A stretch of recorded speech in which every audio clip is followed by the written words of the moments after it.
오늘은 6월 26일 열왕기하 4장 8절부터 17절입니다. 8절이에요.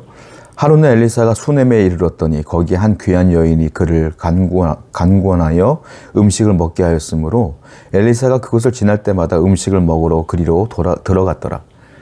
엘리사가 수넴이라고 하는 지역을 지나가는데 한 귀한 여인, 이름은 나오지 않아요. 한 귀한 여인이 엘리사를 보고 음식을 접대하는 겁니다.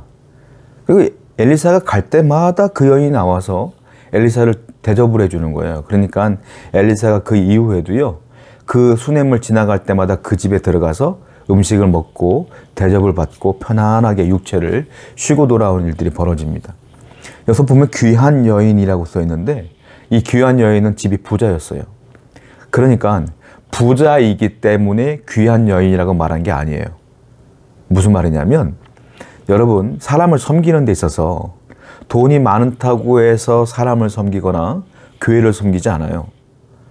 돈이 많은 분들 중에 인색한 분들도 꽤 많습니다.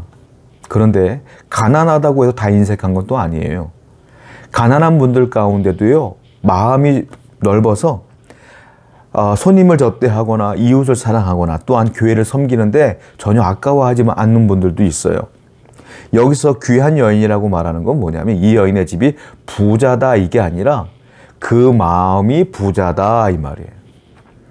여러분들은 육신이 부자가 아니라 마음이 부자가 되셔야 돼요. 그래야 귀한 분이 되신다. 하나님께 예물을 드리고 헌금을 드리는데 인색하지 마세요. 그리고 하나님의 영광과 나라를 세우는데 인색해서는 안 된다라는 겁니다. 항상 마음이 부유한 여러분 되기를 축원드립니다. 9절이에요. 여인이 그의 남편에게 이르되 항상 우리를 지나가는 이 사람은 하나님의 거룩한 사람인 줄을 내가 아노니 청하건대 우리가 그를 위하여 작은 방을 담 위에 만들고 침상과 책상과 의자와 촛대를 두시리다. 그가 우리에게 이르면 거기에 머물리이다 하였더라. 이 여인이 남편에게 얘기합니다. 여보, 이 엘리사가 보니까 하나님의 사람이야. 즉 이 여인은 엘리사를 대접했던 이유가 뭐냐면 하나님의 사람이었기 때문이다 라는 겁니다. 거룩한 하나님의 사람인 것을 단번에 알아챘어요. 그래서 하나님의 사람이기 때문에 도와드린 거죠. 그런데 음식만 대접하기가 좀 아쉬운 거예요. 남편에게 상의를 합니다. 여보, 우리 집에 방이 하나 남잖아. 작은 방 하나 남으니까 그 방을 좀 내어드립시다. 그래서 육체적으로 좀 쉼을 얻을 수 있도록 도와드리고 거기에 뭐라고 했냐면 침상도 갖다 놓고 책상도 갖다 놓고 의자도 놓고 촛대도 둡시다. 이렇게 제안을 합니다. 침대는 이해가 되는데요. 책상, 의자, 촛대 이건 뭐냐면 엘리사가 하나님의 사람이기 때문에 놓는 거예요. 무슨 말이냐? 하나님 말씀을 들어야 되고 또 말씀도 묵상해야 되고 이런 시간들이 필요할 것 같으니까 그런 편의시설들을 다 놓는 거예요. 이게 무슨 말이냐? 어떤 마음이냐? 당신은 하나님의 종이니까 하나님께 기도하고 묵상하는데 전념하세요. 우리 집에 오셔서 그런 마음으로 대답하는 거라는 것이죠. 사도행전에도 그런 비슷한 말이 있죠. 사도행전 6장 4절을 보면 7 집사를 세우잖아요. 교회가. 그런데 그 이유가 나와요. 우리의 사도들이 오직 기도와 말씀 전함에 전념할 수 있도록 7 집사를 세우자라고 말합니다. 다른 거 신경 쓰지 못하고 기도만 할 수 있도록 말씀 연구만 할 수 있도록 도와드리자라고 해서 7 집사를 세우는 거거든요. 여러분 그렇습니다. 성도는 제가 제 입으로 말하기 부끄럽지만 목회자는 여러분들을 위해서 말씀을 준비하는 자이며 여러분들을 위해 기도하는 자 아닙니까? 목회자가 이 말씀과 말씀 연구와 기도에 전념할 수 있도록 성도들은 도와야 될 의무도 있고 도와야 될 마음도 필요하다라는 거예요. 편안하게 다른 거 신경 쓰지 아니하고 오직 교회와 성도들의 가정과 또한 성도들이 먹어야 될 그 말씀의 꼴을 위하여 늘 준비할 수 있도록 편안함을 제공하는 것이 교회의 역할이며 성도의 역할이다. 그럴 때 모두가 행복한 하나님의 교회가 되지 않겠습니까? 그렇게 서로 사랑하고 존중해주며 우애하는 우리 교회가 되어야 될 줄 믿습니다. 13절이에요.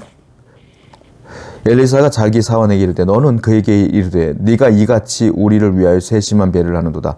내가 너를 위하여 무엇을 하랴? 왕에게냐? 사령관에게 무슨 구할 것이 있느냐 하니 여인이 이르되 나는 내 백성 중에 거주하느니라 하니라. 엘리사가 너무 대접만 받다 보니까 미안한 거예요. 그래서 그 자기 종이었던 게하시에게 얘기를 해요. 야, 너는 저 여인을 찾아가서 뭐 필요한 게 있는가 한번 물어봐라. 혹시 왕을 통하여 또한 사령관을 통하여 얻을 것이 있는가 한번 물어봐라. 그 게하시가 물어봤어요. 뭐 필요한 거 있어요? 우리 주인님께서 뭐 도와준다고 합니다. 그러니까 이 여인이 뭐라고 말하냐면 아니 없어요. 괜찮습니다. 라고 말하는 거예요. 무슨 말이냐? 이 여인의 섬김은 순수한 마음으로 섬긴 거예요. 어떤 대가를 바란 게 아니다라는 거예요. 여러분, 하나님을 섬기는 데 있어서 어떤 대가를 바라고 섬기는 건 아니에요. 여러분들이 정말로 어떤 존중하고 존경하는 분이 있으면 어떤 대가를 바라보면서 그분을 위합니까? 정말로 오래간만에 내가 좋아하는 사랑하는 사람이 외국에서 왔어요. 내가 그분에게 식사 대접을 하고 싶어. 어떤 대가를 바라보고 합니까? 아니잖아요. 내가 좋으니까. 내가 존경하는 분이니까 대접하고 싶어서 하는 거잖아요. 그게 진짜 섬김이야. 여러분들이 하나님을 섬기며 충성하는 것은 어떤 대가를 바라서는 안 되고 그냥 순수하게 하나님을 사랑하는 마음으로 하는 것이 진정한 섬김이에요. 하나님은 중심을 보시기 때문에 여러분들의 그 순수한 마음을 보시고 필요한 것들을 제공해 주시는 것이지, 하나님께 내가 원하는 것이 있기 때문에 하나님께 충성한다? 그건 마음이 달라지는 거잖아요. 순수하게 섬길 수 있는 여러분 되기를 축원드립니다. 14절이에요. 엘리사가 이르되 그러면 그를 위하여 무엇을 하여야 할까 하니 게하시가 대답하되 참으로 이 여인은 아들이 없고 그 남편 늙었나이다 하니 이르되 다시 부르라 하여 부르매 여인이 문에 서니라. 엘리사가 이르되 한 해가 지나 이때쯤 네가 아들을 안으리라 하니 여인이 이르되 아니로소이다. 내 주 하나님의 사람이요 당신의 계집종을 속이지 마옵소서 하니라. 필요한 게 없다고 분명히 얘기했어요. 근데 게하시에게 엘리사가 한번 물어봐요. 야, 게하시야, 네가 볼 때 필요한 거 없니? 진짜로 없을 것 같아? 라고 말했더니 이렇게 얘기합니다. 제가 보니까요, 이 집은 다 있는데 아들이 없네요. 아, 그래? 아들이 없구나. 엘리사가 알고서 그 여인을 부르는 거예요. 자, 아들이 없는 이 사실을 이 여인이 게하시한테 말한 게 아니에요. 게하시가 보니까, 그 엘리사의 종이 보니까 아들이 없어서 엘리사에게 보고한 것뿐이에요. 이 여인은 정말로 원하는 게 없었던 것이죠. 그런데 아들이 없는 이 결핍이 이 여인에겐 상처예요, 사실. 왜냐하면 고대 사회는 아들을 못 가지면 저주받았다고 손가락질을 했거든요. 신의 저주를 받은 자, 태의 문을 막았으니까 너희는 저주를 받은 거야 라는 손가락질을 굉장히 많이 받고 수군거림을 많이 들으면서 살았어요. 그러니까 이 여인에게 아들이 없는 건 뭐예요? 상처예요.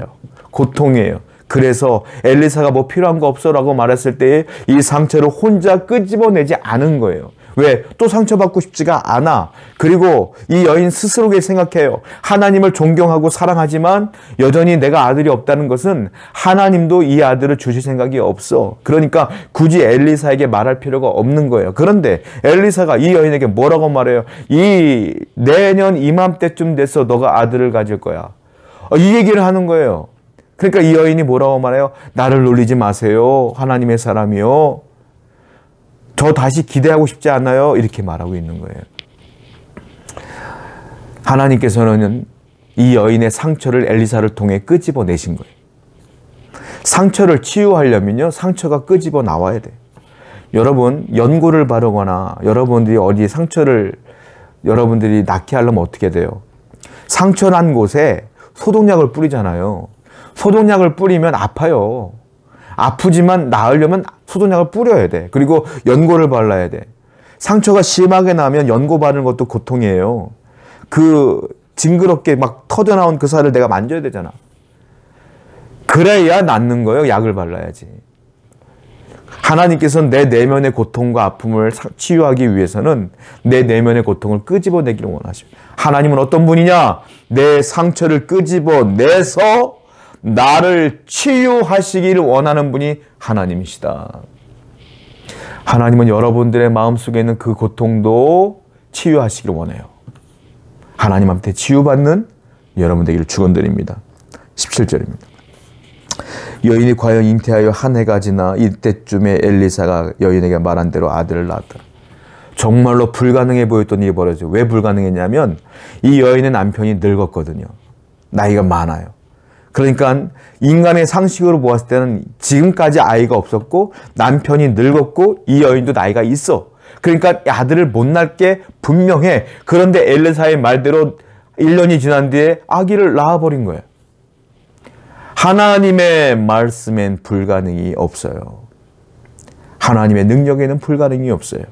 오늘도 하나님의 말씀엔 불가능이 없음을 믿으시고 승리하시는 여러분 되기를 축원드립니다. 기도하겠어요.